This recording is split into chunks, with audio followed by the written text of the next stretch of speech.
नमस्कार प्यारे साथियों, आप सभी का स्वागत है। जितने भी विद्यार्थी वन रक्षक, डिप्टी जेलर, जेल प्रहरी या अन्य किसी भी एग्जाम की तैयारी कर रहे हैं जहां पर व्यापम में मैथ से पूछा जाता है, तो आज की क्लास आपके लिए बड़ी ही महत्वपूर्ण रहेगी। अगर आप ये पहली क्लास ले रहे हैं तो इसको पहले हमने अनुपात समानुपात यानी रेशियो एंड प्रोपोर्शन की पहली क्लास ले चुके हैं और वहां पर हम डिस्कस कर चुके हैं कि आखिर अनुपात होता क्या है, किस प्रकार से चीजें निकालनी पड़ती है। लगभग 4 या 5 क्वेश्चन हमने पिछली क्लास में देखे थे। उसके बाद आज हम इस क्लास को शुरू कर रहे हैं और जितने भी विद्यार्थी वन रक्षक की तैयारी कर रहे हैं, जितने क्वेश्चन से मैं करा देता हूं, उसके बाद ऐसे ही क्वेश्चन की प्रैक्टिस आपको करनी है। और अगर कुछ डाउट आता है तो कमेंट करके बताना है। मैं कोशिश करूंगा कि आपके डाउट्स का समाधान कर सकूं। और आज की इस क्लास में हम देखेंगे 4 अलग टाइप के अनुपात समानुपात के अन्य क्वेश्चन को। पहला क्वेश्चन हम देखते हैं। 4 संख्याएं क्रमशः 2:5:3:8 के अनुपात में है और इन 4 संख्याओं का योग 432 है, 432। तो पहली और चौथी संख्या का योग क्या होगा, ये हमसे पूछा गया है।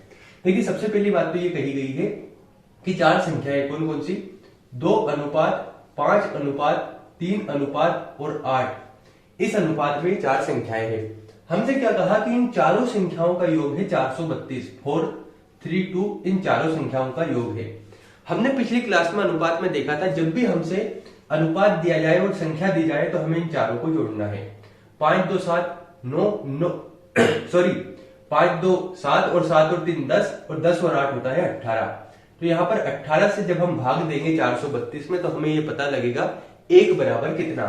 तो जैसे ही हम 18 से भाग देंगे तो 18 एकम 18, 18 दूनी 36, 36 के बाद हमारे सामने यहाँ पर बिकता है 36 और 4 40 और 3 43 यानी 7 हासिल आता है और 7 मिलकर यहाँ पर 72, तो 18 चौक 72 यानी 1 बराबर हमारे सामने पता लग गया 24। 1 बराबर 24। अब हमें यह पता लगाना है, हमसे पूछा गया है कि पहली और चौथी संख्या का योग क्या होगा। तो पहली संख्या है 2 और चौथी संख्या है 8, इन दोनों का योग क्या होगा। 2 तरीके हो सकते हैं, या तो 24 का गुणा हम 2 में कर दें और 24 का गुणा हम 8 में कर दें। इन दोनों में गुणा करने के बाद इनको जोड़ दें।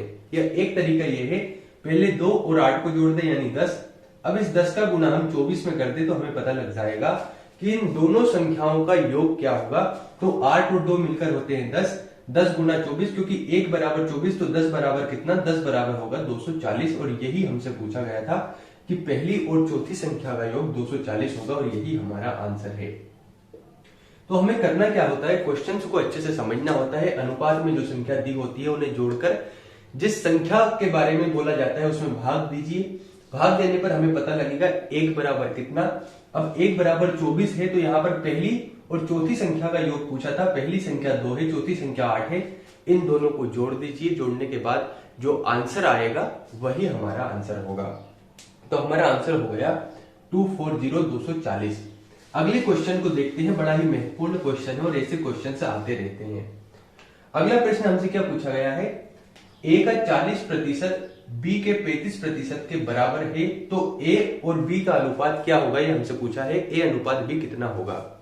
अब देखिए, इस क्वेश्चन को जब मैं करूं तो उसे बड़े ध्यान से आप देखना। हमसे कहा गया है ए का 40%, हमने लिखा ए का 40%, बी के 35%, बी के 35% के बराबर है, तो यहां पर हमने लगा दिया बराबर। जैसा क्वेश्चन ने बोला था कि ए का 40% बी के 35% के बराबर है, वैसा हमने किया। ध्यान रखना, जब भी आपसे बोला जाए कितनी भी संख्या का इतना परसेंट या कितनी भी संख्या का इतना, तो उस का मतलब होता है गुणा। जैसे जब हम सोल्व करते हैं क्वेश्चन, हमसे बोलते हैं 1200 का 45%, तो ये जो 1200 का 45% होता है ना, इस का मतलब ही होता है गुणा। इसीलिए हमने क्या किया, ए का 40% यानी ए गुना 40%, बी के 35% बी गुना 35% के बराबर है, तो यहां पर हमने बराबर लिख दिया। यानी ए का 40% और बी का 35% ये दोनों एक दूसरे के बराबर है। अब हमें ए अनुपात बी निकालना है। अब 2 तरीके हैं उसे समझना। या तो इस परसेंटेज को यहीं काट दीजिए, यहां से ये परसेंटेज कटा है ना, इतनी चीजें आप बेसिक से जानते हो, यानी इस परसेंटेज से ये परसेंटेज कटा।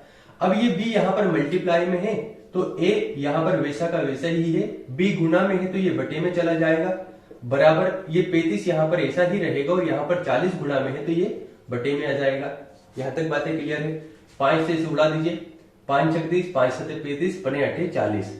अब ए बटे बी बराबर हमारे सामने मान आ गया 7/8। अच्छा, आप मुझे एक बात बताइए, आपने अगर पिछली क्लास देखी हो तो मैंने कहा था अगर a अनुपात b है तो इसे हम लिख सकते हैं a बटे b। ठीक ऐसे ही यहाँ पर a बटे b है तो इसे हम a अनुपात b लिख सकते हैं। a का मान 7 है, b का मान 8 है और यही हमसे पूछा गया था a अनुपात b कितना, तो a अनुपात b 7 अनुपात 8 है, जो कि हमारे क्वेश्चन का आंसर होने वाला है। क्वेश्चन को अच्छे से समझिए। यहाँ पर ये परसेंटेज कैसे कटा ये आपको समझ में आना चाहिए, नहीं आएगा तो इसे समझिए। इस परसेंटेज को यहाँ पर वैसा ही रहने दे, 40 इधर आएगा तो ये परसेंटेज यहाँ पर आ जाएगा, ऐसे ही ये कट गया। दोनों तरीके कैसे भी आप समझ सकते हैं। अगले क्वेश्चन को समझेंगे और बहुत ध्यान से आपको क्वेश्चन समझना है। जैसा कि मैंने कहा था, अगर आपको मैथ से अच्छे से कंप्लीट करना है तो आपको पहाड़े याद होना चाहिए, स्क्वायर याद होना चाहिए, क्यूब याद होना चाहिए, तभी जाकर आप मैथ्स को अच्छे से समझ सकते हैं। ये मेरी दूसरी क्लास है, आपको कमेंट करके बताना है क्लास आपको कैसी लगती है। अगर सही लगती है तो हो सकता है हम एक दिन में 2 क्लासेस भी कंप्लीट हो। आपको वन रक्षक बनना है, जेल प्रेरी बनना है, आपको डिप्टी जेलर बनना है, उसके लिए बड़ी ही महत्वपूर्ण क्लास रहेगी। अगला क्वेश्चन है ए बी का 4 गुना है और बी सी का 2 गुना है, तो ए अनुपात बी अनुपात सी क्या होगा। देखिए, जब भी ऐसे क्वेश्चन आए मैं पहले इसे लॉन्ग मेथड से करके बताता हूं। ए बी का 4 गुना है, ये लिखा हमने बी, ये लिखा बी। ए बी का 4 गुना है, यदि हम बी को 1 मान ले तो 1 का 4 गुना होगा 4। ठीक है, फिर वो कह रहा है बी सी का 2 गुना है, यहां पर है बी, यहां पर है सी। अगर हम सी को 1 मान ले तो बी सी का 2 गुना है, यानी 1 का 2 गुना होगा यहां पर 2। यहां तक की बातें क्लियर है। पिछली क्लास में हमने देखा था जब दो संख्याएं एक जैसी हो और इनका मान अलग अलग हो तो इन्हें बराबर करने के लिए हम क्या करते हैं, ये हमने लिखा ए अनुपात बी अनुपात सी। ए बी का मान है 4 अनुपात 1 और बी सी का मान है 2 अनुपात 1। यहां तक क्लियर है। ये हमने पिछली क्लास में सीखा था। मैंने क्या कहा था, जो खाली जगह है वहां पर जो बगल वाला अंक है उसे थोड़ा सा खिसका दीजिए। यहां पर खाली जगह है, इसके बगल में 1 है तो ये 1 यहां पर आ जाएगा। यहां पर 2 है, यहां पर खाली जगह है, ये 2 यहां पर चला जाएगा। अब हमने क्या कहा था, इन दोनों संख्याओं का गुना करते जाइए। 4 का 2 में गुना करेंगे 4 दूना 8, 2 का 1 में करेंगे 2 एकम 2, 1 का 1 में करेंगे 1। तो हमसे जो क्वेश्चन पूछा था उसमें पूछा था ए अनुपात बी अनुपात सी कितना होगा, तो ए अनुपात बी अनुपात सी 8 अनुपात 2 अनुपात 1 होगा। यही हमारा आंसर है।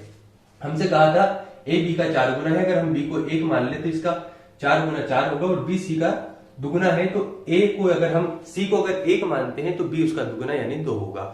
ये तो हो गई लॉन्ग मेथड। लेकिन अगर हम इसे सिंपल तरीके से करना चाहें तो इसे कैसे कर सकते हैं, और आपको ये लॉन्ग मेथड सिर्फ समझना है बेसिक के लिए कि कैसे लॉन्ग मेथड से क्वेश्चन किया जाता है। इसे ट्रिक से हम कैसे कर सकते हैं, सिंपल तरीके से कैसे कर सकते हैं। देखिए, ए बी का 4 गुना है और बी सी का 2 गुना है। हमने लिखा ए बी और सी। यहाँ पे क्या कहा जा रहा है, बी सी का 2 गुना है। अगर सी को हम 1 मान ले तो सी का 2 गुना बी है ना, तो यहाँ पर 1 का 2 गुना हो जाएगा बी, यानी 1 का 2 गुना 2, तो यहां पर हो गया 2। फिर क्या कहा जा रहा है, ए बी का 4 गुना है।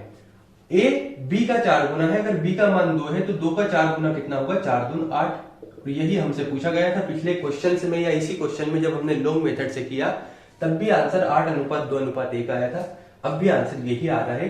तो बेहतर है कि आप इस तरीके से क्वेश्चन सोल्व कर ले, वरना जब आप एग्जाम में जाते हैं तो क्वेश्चंस तो आपको सभी पते रहते हैं, आप गलत लगाकर इसलिए आते हैं क्योंकि आपको सिंपल तरीके से कम समय में क्वेश्चन सोल्व करना आता नहीं है।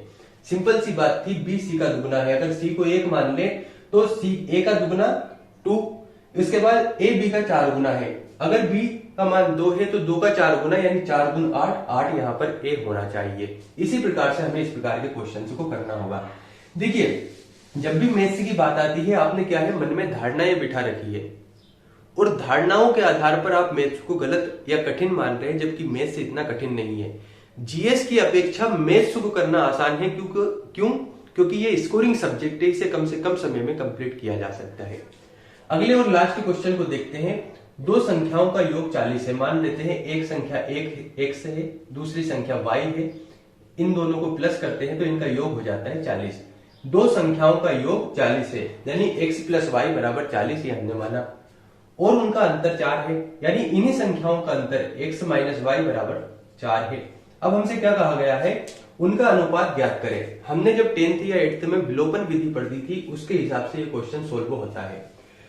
x प्लस x, या फिर हम बात करते हैं x प्लस वाई बराबर 40, यानी दो संख्याओं का योग 40 हो गया। इन्हीं संख्याओं यानी x और y का अंतर 4 है। इस प्रकार से हमने इस मेथड को या बात कर सकते हैं समीकरण को हमने बनाया। हम क्या करते थे, प्लस माइनस यहाँ पर दिख रहा है, इसे काट देंगे। x और x मिलकर बन जाएगा 2x बराबर 40 प्लस 4 44।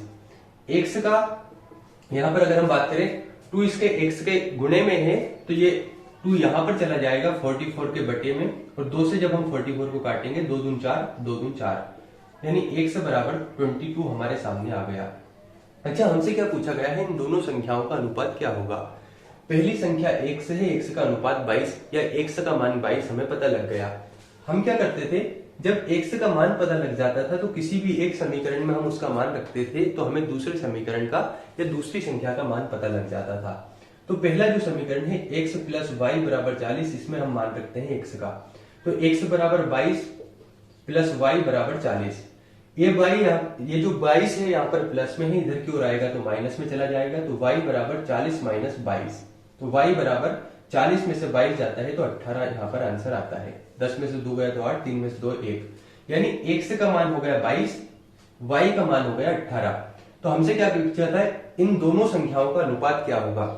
x का मान हो गया 22 और दूसरी संख्या y का मान हो गया 18।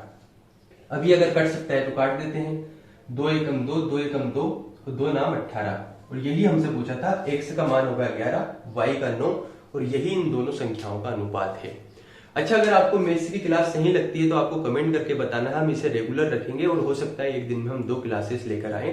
अगर आपको सही लगता है तो एक बार जरूर बताएं। आज हमने ये 4 क्वेश्चन सोल्व किए। अगली क्लास में हम उन अन्य क्वेश्चंस के बारे में बात करेंगे जो अनुपात समानुपात से हो सकते हैं। अच्छे से पढ़ाई करना है और पोस्ट लेकर ही आपको यहाँ पर रुकना है, तब तक रुकना नहीं है, तब तक चलते रहना है, अच्छे से तैयारी करना है। बहुत बहुत धन्यवाद।